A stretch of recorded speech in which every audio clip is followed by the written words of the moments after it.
नमस्कार दोस्तों, मैं सिद्धार्थ आप सभी का बहुत बहुत स्वागत करता हूं। आज के इस वीडियो में हम मुख्यतः 4 बिंदुओं पर बात करेंगे। इसमें से पहला बिंदु होगा क्रिया योग के बारे में कुछ महत्वपूर्ण बातें, थोड़ी ही परंतु महत्वपूर्ण। दूसरा बिंदु होगा महाअवतार बाबा जी के बारे में भी कुछ थोड़ी सी ऐसी जानकारी जो शायद हमें नहीं पता हो।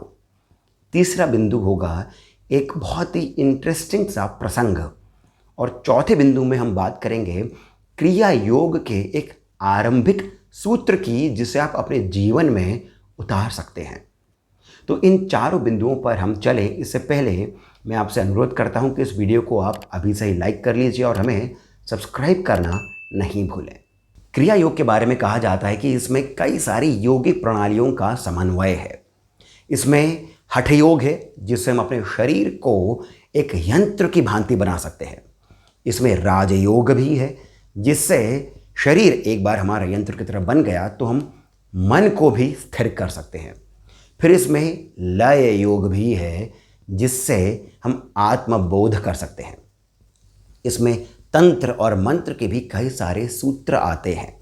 अर्थात क्रिया योग एक इस प्रकार का विशेष योगिक स्वरूप है जिससे एक योगी अपने उच्चतम स्तर तक पहुंच सकता है। क्रिया योग के बारे में हम जो कुछ भी आज जानते हैं उसका हम अधिकतर श्रेय दे सकते हैं परमहंस योगानंद जी को, जिनकी किताब ऑटोबायोग्राफी ऑफ ए योगी में क्रिया योग के बारे में बहुत कुछ लिखा गया है, बताया गया है।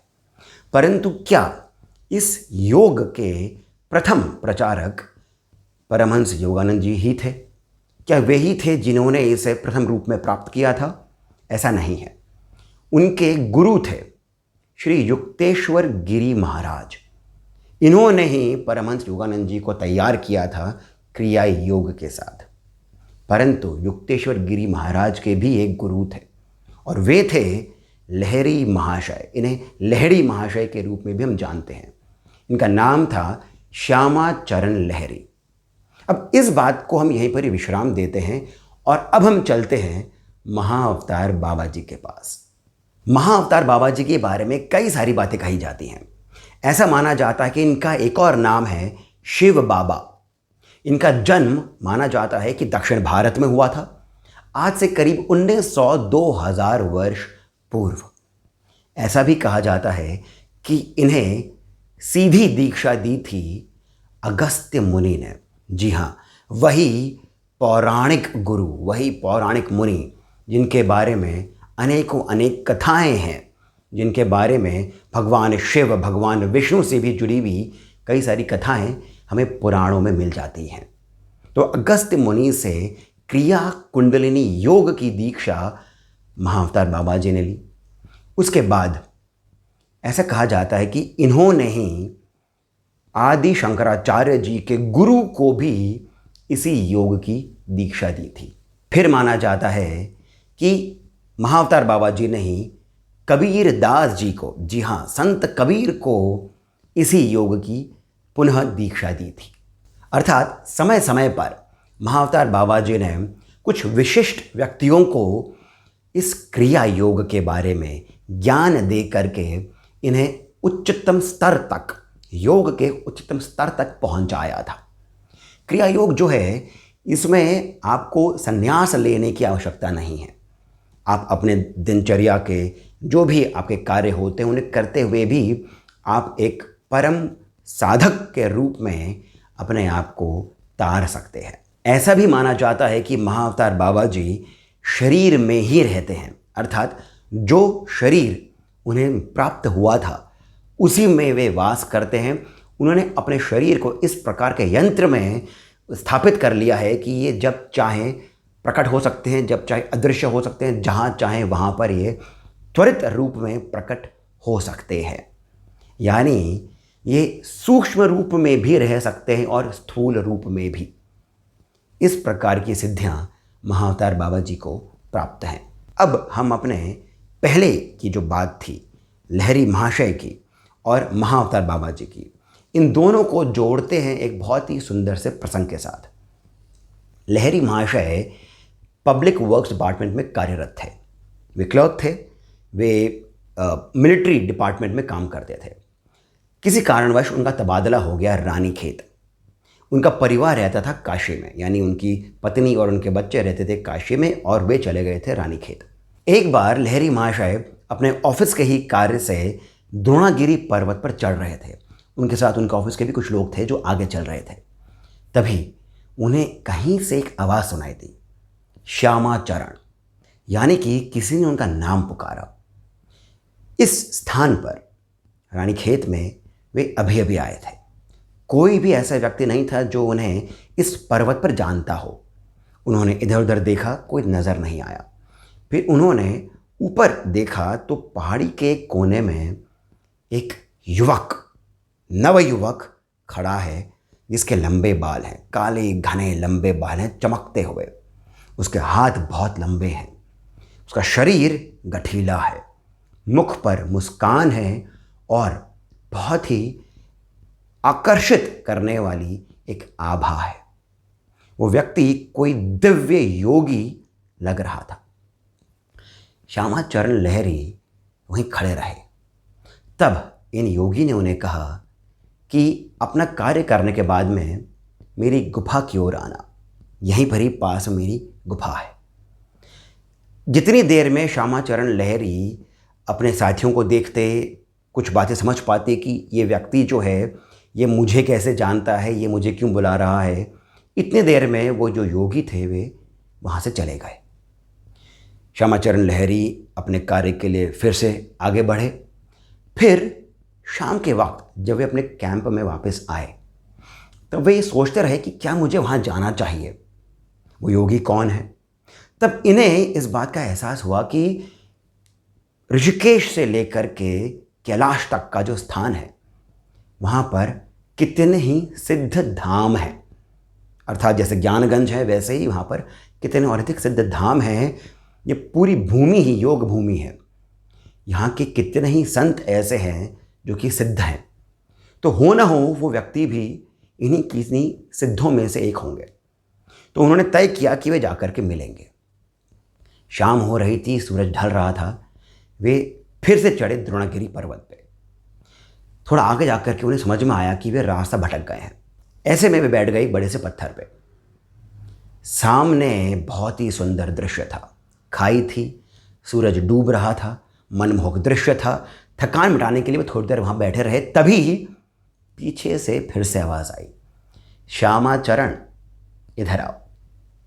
श्यामाचरण लहरी ने जब पीछे मुड़ करके देखा तो वही व्यक्ति वहाँ पर खड़े हुए थे। वे उनके पीछे पीछे चलने लगे। आगे ये योगी और पीछे श्यामाचरण लहरी। वे योगी श्यामाचरण लहरी जी को लेकर के पहुँचे एक बहुत ही प्राचीन सी दिखने वाली गुफा के पास। अंदर से उन्होंने 2 वस्तुएं निकाली और फिर श्यामाचरण लहरी जी से पूछा, क्या तुम्हें कुछ भी याद नहीं है?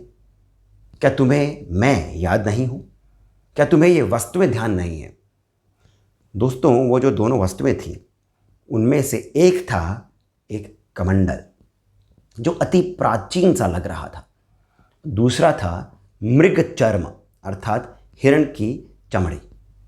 ये दोनों दिखाते हुए उन योगी ने कहा, ये दोनों ही तुम्हारे हैं। तब श्यामाचरण लहरी जी ने कहा कि मैं आपको नहीं जानता, मैं नहीं जानता कि आप किसके बारे में बात कर रहे हैं। ये दोनों मेरे नहीं हैं, यहाँ तो मैं पहली बार ही आया हूँ। तब उन योगी ने अपना हाथ आगे बढ़ाया और श्यामाचरण लहरी जी को स्पर्श किया। जैसे ही इन योगी ने उन्हें छुआ, श्यामाचरण लहरी जी के शरीर में कंपन उन्हें महसूस हुई और फिर वे एक ट्रांस की स्थिति में चले गए।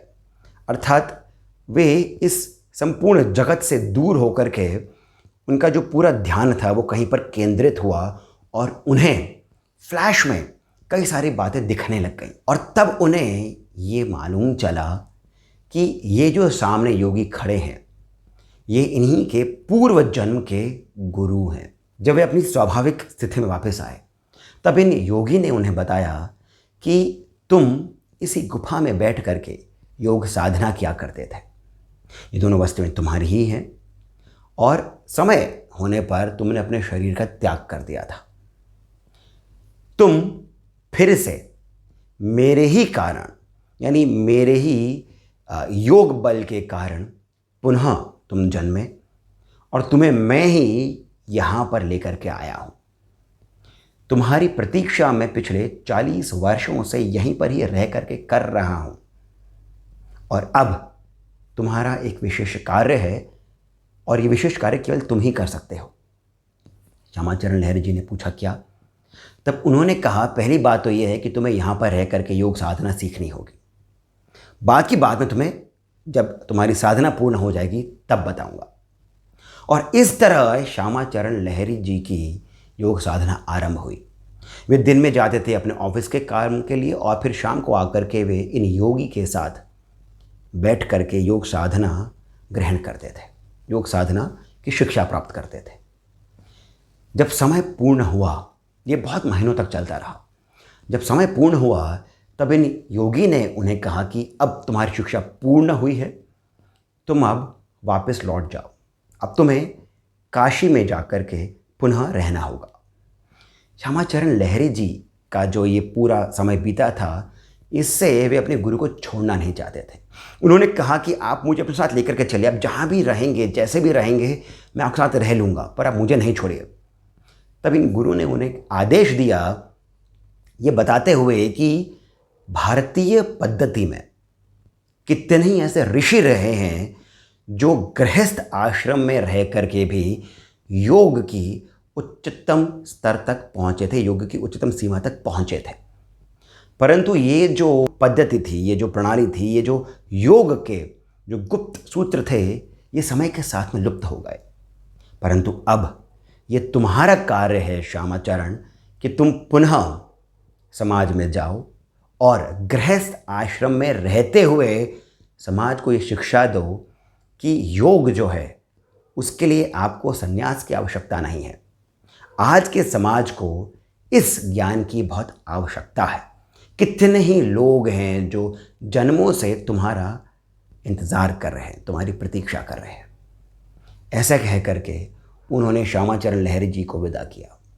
और दोस्तों, जब श्यामाचरण लहरी जी वापस आए, रानीखेत के बाद वो कहीं और पे थे, फिर वो अंततः काशी आए और काशी में गृहस्थ आश्रम में रह करके उन्होंने योग साधना, ये जो क्रिया योग है, ये कितने ही और शिष्यों को सिखाया।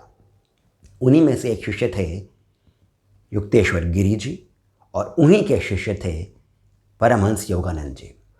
और ये जो योगी थे जिन्होंने क्रिया योग का प्राचीन ज्ञान श्यामाचरण लहरी जी को दिया, वो और कोई नहीं, आप अभी तक समझ ही गए होंगे, वे और कोई नहीं, स्वयं महाअवतार बाबा जी थे।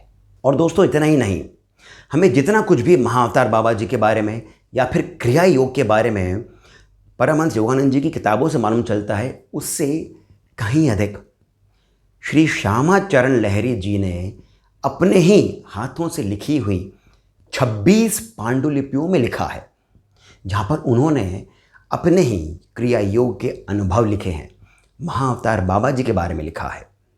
ये श्यामाचरण लहरी जी ही थे जिन्होंने उन 26 पांडुलिपियों में अपने इन गुरु के बारे में लिखते हुए उन्हें नाम दिया है बाबा जी। अब हम बात करते हैं एक बहुत ही आरंभिक सूत्र के बारे में क्रिया योग के। मैं कोई गुरु नहीं हूँ, मुझे कोई ऐसी दीक्षा प्राप्त नहीं है कि मैं आप लोगों को क्रिया योग के बारे में कुछ ज्ञान प्रदान कर सकूं, परंतु ये एक सूत्र है जो आप अपने जीवन में उतार सकते हैं। क्रिया योग का जो एक सिद्धांत आता है वो इस बात से आता है कि हमारा मन जो है वो चंचल है। मन चंचल क्यों है, इस बारे में यहाँ पर ये सूत्र बताता है। कितने ही साधु हैं, सन्यासी हैं, महात्मा हैं जिन्होंने मन को स्थिर करने के लिए कई तरह की क्रियाएं बताई हैं, कई तरह की बातें बताई हैं। क्रिया योग की ये जो बात है, ये जो सूत्र है, ये बहुत ही प्रैक्टिकल है, इसमें विज्ञान भी है। प्राण जो है वो 5 प्रकार से हमारे शरीर के भीतर रहता है। इसका जब बैलेंस हो जाता है, जब हम इसको बैलेंस में लेकर के आ जाते हैं, तब हमारी कुंडलिनी का जागरण होता है। परंतु वो तभी हो सकता है जब हमारा मन स्थिर हो। ऐसे कितने ही योगी हैं, बल्कि मैं यूं कहूँगा कि लगभग सभी साधकों, सभी योगियों के साथ आरंभ में ऐसा होता है कि जब वे साधना में बैठते हैं, ध्यान में बैठते हैं, तो उनका मन जो होता है वो अस्थिर हो जाता है। मन चंचल है इसी कारण। ऐसा नहीं कि मन अशांत है, परंतु बहुत सारे भाव मन में आते हैं। जब हम उस साधना से उठ जाते हैं तब मन और अधिक अस्थिर हो जाता है। तो फिर मन को हम किस प्रकार अपने वश में लेकर के आएं? इस बारे में जो सूत्र है वो ये है कि केवल प्राणों को ही जब हम अपने वश में रख सकते हैं तभी मन हमारा वश में हो सकता है। अर्थात ये कि जब तक ये प्राण हैं शरीर में तभी तक मन है। जब प्राण नहीं है तब मन नाम की कोई वस्तु है ही नहीं। अर्थात प्राण से हम मन को स्थिर कर सकते हैं। इसका एक और तरीका ये है कि हम मन को स्थिर कर लें तो प्राण स्थिर हो जाएंगे, परंतु मन जो है वो सूक्ष्म रूप में रहता है, वो स्थूल नहीं है, उस पर हम वश नहीं रख सकते हैं जब तक कि हम प्राणों को अपने वश में नहीं कर लें। ये बात हमें समझ में आ गई है।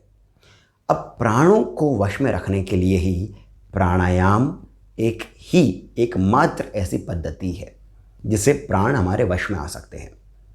प्राणायाम के अंदर जो आरंभ में जो साधकों को बताया जाता है वो होता है अनुलोम विलोम, जो हम साधारणतः एक नासिका बंद करके सांस ऊपर लेते हैं, फिर छोड़ते हैं, फिर यहाँ से लेकर के इधर छोड़ते हैं। ईड़ा और पिंगला के माध्यम से हम अनुलोम विलोम की क्रिया करते हैं। इसमें कुंभक भी आता है जिसमें हम सांस को अपने अंदर ही रोक करके रखते हैं, प्राणों को रोक करके रखते हैं। इसमें एक छोटी सी बात हमें ध्यान में रखनी होगी, वो ये कि प्राणों को हम इस प्रकार की साधना के साथ में लय में लेकर के आ जाते हैं, परंतु जो क्रिया योग है उसमें ये भी आता है कि हम अपने जीवन में जब हम अन्य कार्य कर रहे हों तब भी हमारी कोशिश यही रहे कि हम प्राणों को स्थिरता दे सकें। अर्थात प्राण हमारे जो हैं वो भी अस्थिर ही रहते हैं।